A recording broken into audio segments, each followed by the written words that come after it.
આ ઘટના છે નવસારી રેલવે સ્ટેશનની। નવસારી રેલવે સ્ટેશન પર મોટા પ્રમાણમાં દારૂની હેરાફેરી થતી હોવાનો મામલો સામે આવ્યો। સૌરાષ્ટ્ર એક્સપ્રેસમાંથી મુસાફરોએ દારૂની હેરાફેરી કરતા બુટલેગરને ઝડપી પાડ્યો। ત્યાંના સ્થાનિકો સહિત મુસાફરો ગુસ્સે ભરાયા। ગુજરાત પોલીસ સહિત ગૃહ રાજ્યમંત્રીને પણ આના જિમ્મેદાર ગણાવ્યા।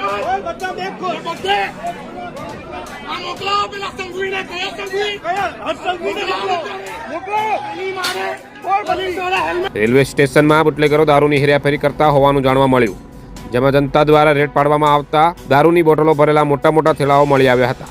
ત્યારબાદ દારૂની બોટલો ભરેલા થેલા પ્લેટફોર્મ પર ખાલી કરી જનતા દ્વારા મોટો હોબાળો કરવામાં આવ્યો હતો। ઘટના સ્થળે સ્થાનિક પોલીસ દોડી આવી હતી અને દારૂના થેલાઓ સાથે એક બુટલેગરને ઝડપી પાડવામાં આવ્યો હતો, જેમાં મુસાફરોએ દારૂ પકડી પાડ્યો હતો અને પોલીસ સાથે ઘર્ષણ કરી હોબાળો કરવામાં આવ્યો હતો।